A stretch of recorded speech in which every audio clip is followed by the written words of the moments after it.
All right. Well, we want to welcome uh, Taryn Larock to the stage. Sorry, Taryn Larock to the stage with SeaSweepers.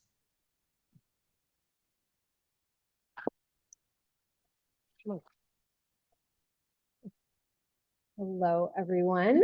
I am Taryn. For those of you who I have not yet had the pleasure to meet in person, I am the co-founder and chief sustainability officer of SeaSweepers, and we are a marine recycling initiative that is planning to set up shop in either Broward or Miami-Dade County, hopefully quite soon, to tackle the marine plastic pollution crisis.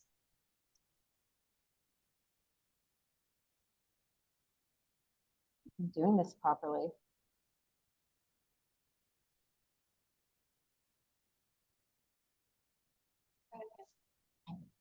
There we go. So the ugly truth about marine plastics. We have never created a long-term solution for them. So just to give everyone a brief history of plastics, plastics were built to last. The first plastics were produced the mid-19th to mid-20th century, most for the advent of electronic applications and small consumer items. By World War II, we started to see mass adoption of consumer and commercial sectors. And fast forward today, plastic is embedded in every aspect of our lives, with almost 400 million tons produced annually globally. So the picture of that plastic bottle that says, "I will live in your oceans for 40 years or more," that's just really a figure that shows how much it'll look exactly like that. But as we all know, plastic never goes away. So for something that was designed and built to last, so we do not have complete systems in place for its disposal or end of use life cycle. I don't know offhand how long it actually takes for a plastic bottle to decompose offhand. It's a trick question. You were very close. Yes, you were correct. It may decompose, but it will never go away fully. So what I mean by that is that it is going to either be decomposed into micro and then nanoplastics, which, as we all know, once they enter our atmosphere, end up in not only our food and water supply, but our bodies. So studies have shown that that's not only linked to endocrine disruptors, neurocognitive diseases, developmental delays, but also cancer. So it's not good for us, it's not good for the environment, and it's not good for the planet.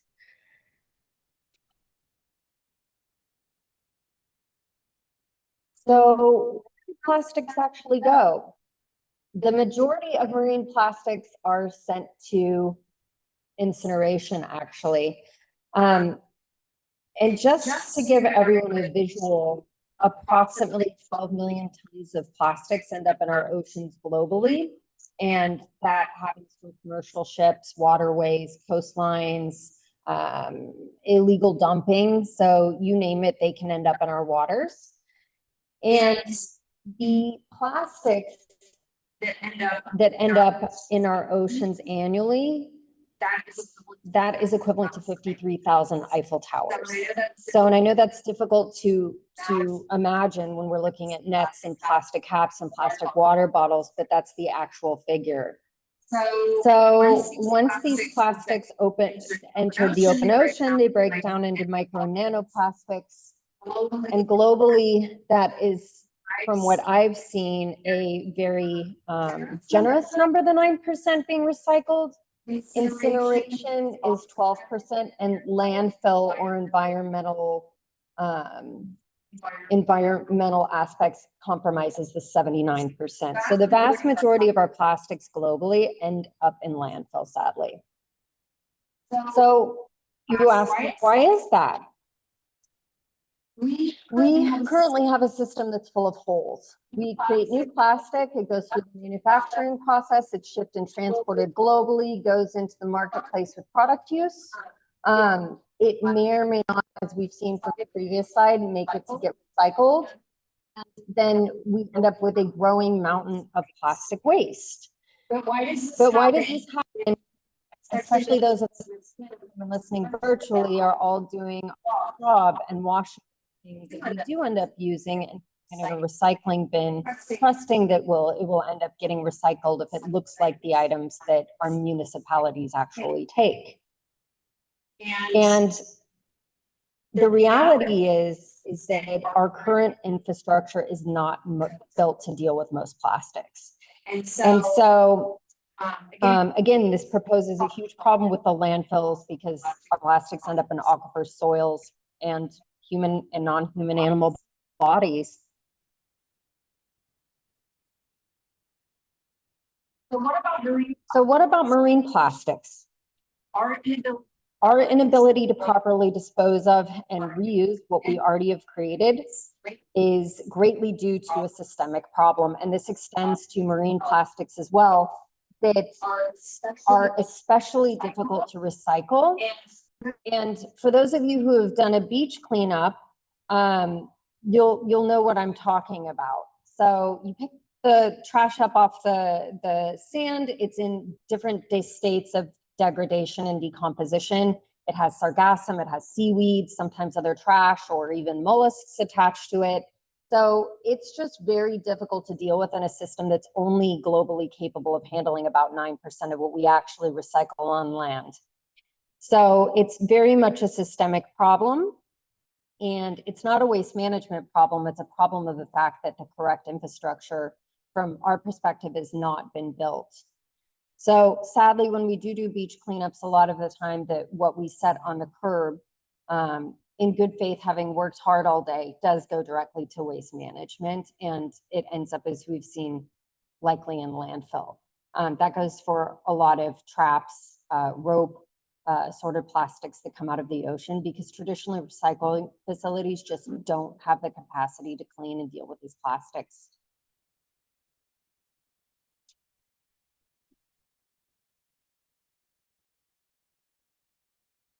So it's time to rethink this system and consider, what if plastic actually doesn't have to be waste? So what if the plastic that we've produced over the past 100-ish years is not entirely a lost cause? What if we could build systems to better visualize, to better utilize what we've already created, and could tackle and address some of the globally most challenging issues concerning plastic and waste?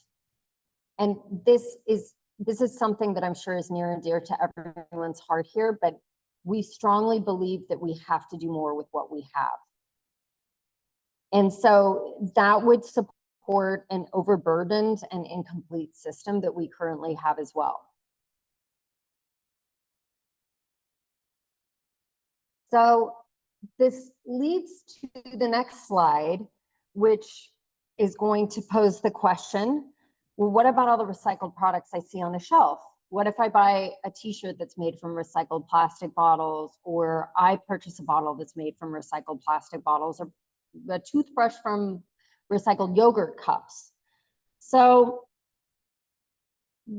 aren't these responsibly produced? And the answer is yes and no. So looking at the global supply chain, unfortunately, a lot of large businesses are just not able to always trace and track exactly what is coming in and out of their supply chain and how manufacturing is done.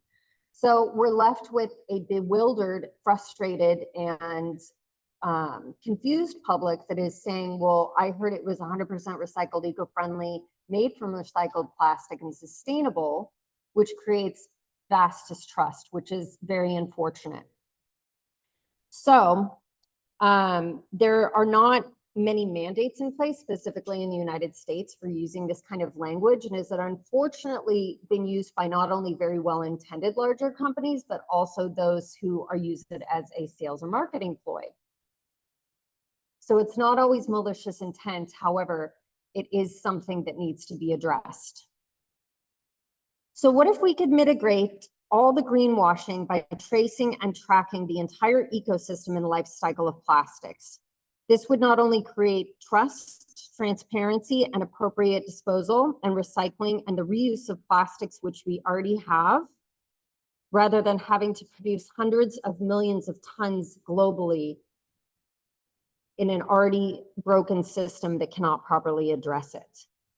So what if this plastic could be reused to produce park benches, playgrounds, sunglasses? It's industry agnostic where we can use the plastic that's already in existence. In an ideal world, we would not keep producing this plastic.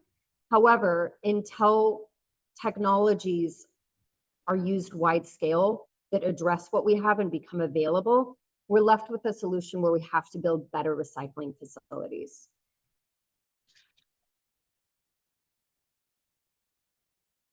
So what if that all could change? So ocean cleanups, as I mentioned, typically everything ends up in landfill, but what if we could instead transport it to a recycling facility, sell it to either end users that are manufacturers and create it into goods, sell it on the open marketplace, and then create end use products that would prohibit the use of more new plastic being put in our ecosystem.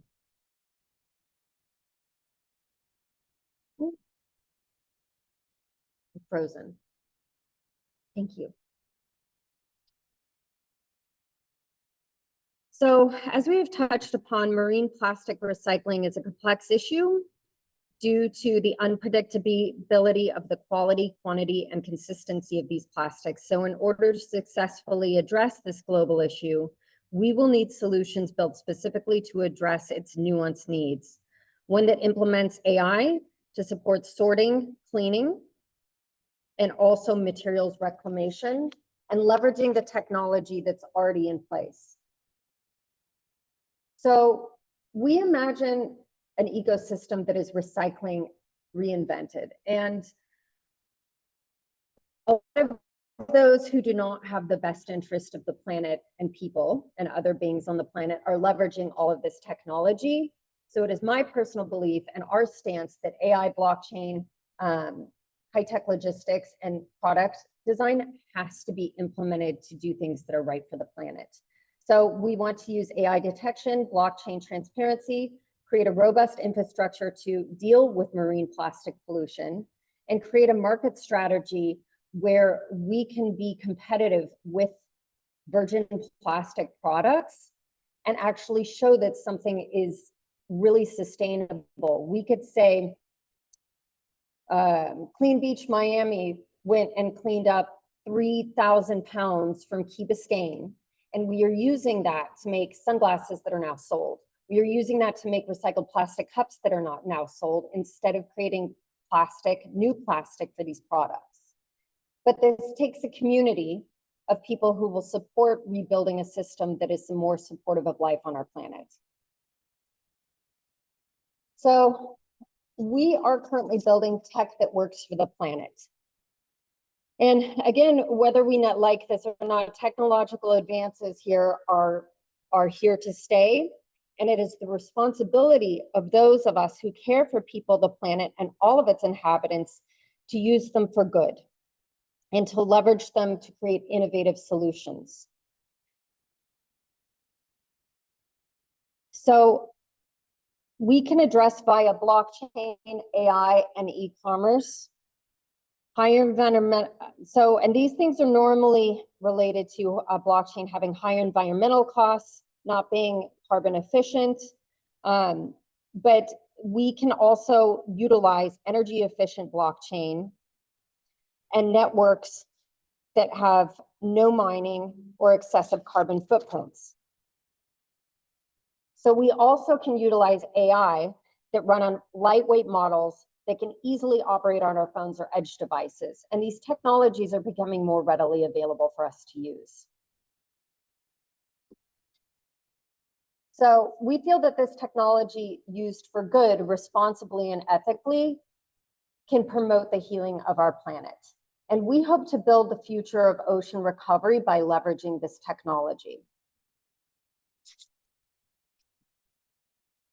So SeaSweepers, for those of you who are not familiar, We have recently collected 4,000 pounds of trap, rope, and assorted plastics via local government officials that have supported us, commercial fishermen that have supported this initiatives that want to see their water clean, and amazing nonprofits that are actually doing the cleanup that we work with.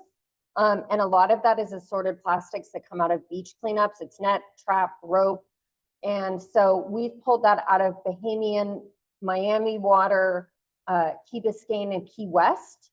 So what we are doing right now is we are showcasing that marine plastic has value. It shouldn't be in landfills. It should not be placed in the soil of our planet. And it can be given a new sustainable life. So in order to do this, we are creating specialized calibrated machinery to sort, shred, and pelletize plastic and transform it into industry agnostic upcycled products that can be utilized both in commercial and consumer applications, in the hope that we one day live in a world where no new plastic is needed. And I know that some folks say that for medical or food grade plastic, they would argue that that's important, but our stance is that a lot of what is being produced out there can be made with what already exists. And so our goal is to share our message and build communities surrounding this, because it will take a lot of people being invested in seeing a better way. So that leads me to an invitation for all of you who are local, or those of you who might be available in May. We're doing a special community event in Coconut Grove. QR code if anyone's interested, and we're going to show our ecosystem and show folks in Florida that the plastic waste that's in our oceans has value and does not belong in a landfill. Thank you so much.